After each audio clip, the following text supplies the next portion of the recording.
अस्सलाम वालेकुम dear students. आज हम बात करेंगे ईडीएम्स के बारे में।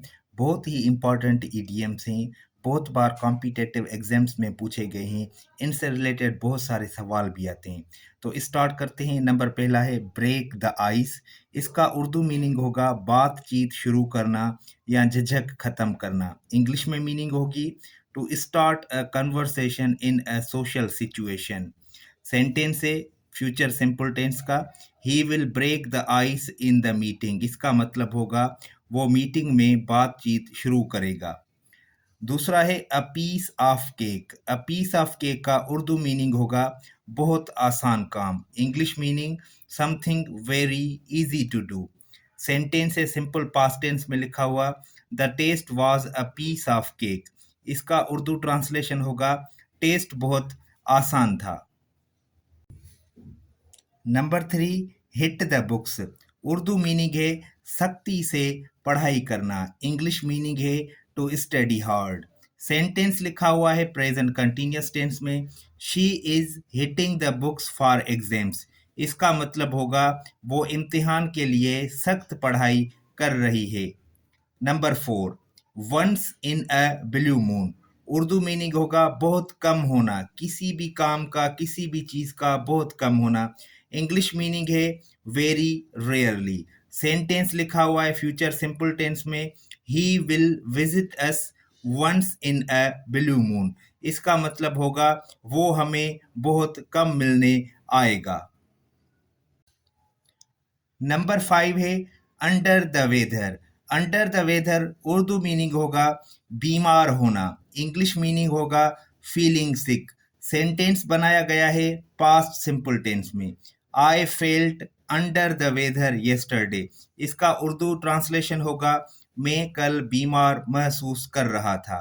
नंबर 6 से burn the midnight oil. Urdu meaning होगा रात देर तक मेहनत करना। इंग्लिश मीनिंग होगा to work late into the night. Sentence लिखा हुआ है प्रेजेंट कंटिन्यूअस टेंस में, they are burning the midnight oil. इसका मतलब होगा वो रात देर तक मेहनत कर रहे हैं। नंबर 7 है call it a day. Urdu meaning होगा काम खत्म करना, यानी कि छुट्टी कर देना। English meaning to stop working. Sentence लिखा हुआ है पास्ट सिंपल टेंस में, we called it a day after work. इसका मतलब होगा हमने काम के बाद दिन खत्म कर दिया, यानी कि छुट्टी कर दी। नंबर 8 है spill the beans. Urdu meaning है राज फाश करना, राज को किसी के सामने खोल देना।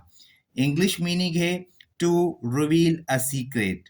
सेंटेंस बनाया गया है फ्यूचर सिंपल टेंस में, he will spill the beans soon.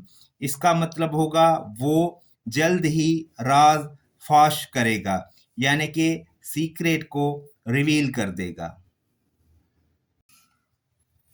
Number 9 है cost an arm and a leg. Urdu meaning होगा बहुत महंगा होना, यानी कोई चीज़ बहुत महंगी होती है उसके लिए इस्तेमाल होता है। English meaning very expensive. Sentence बनाया गया है पास्ट सिंपल टेंस में, the car cost an arm and a leg. Urdu translation होगा वो गाड़ी बहुत महंगी थी। Number 10 get cold feet. Urdu meaning घबरा जाना। English meaning to become nervous. Sentence बनाया गया है प्रेजेंट कंटिन्यूअस टेंस में, he is getting cold feet before the exam. इसका मतलब होगा वो इम्तिहान से पहले घबरा रहा है। नंबर 11 को स्टडी करेंगे। नंबर 11 है पीस टुगेदर। उर्दू मीनिंग होगा चीज़ों को जोड़कर समझना। English meaning to understand by combining parts. Sentence बनाया गया है पास्ट सिंपल में, they pieced together the mystery. इसका मतलब होगा उन्होंने राज को समझ लिया। नंबर 12 है keep an I on. Urdu meaning है नज़र रखना। इंग्लिश मीनिंग है टू वॉच केयरफुली। सेंटेंस बनाया गया है फ्यूचर सिंपल टेंस में, I will keep an I on him, इसका मतलब होगा मैं उस पर नजर रखूंगा। नंबर 13 है on cloud nine. Urdu meaning है बहुत खुश होना।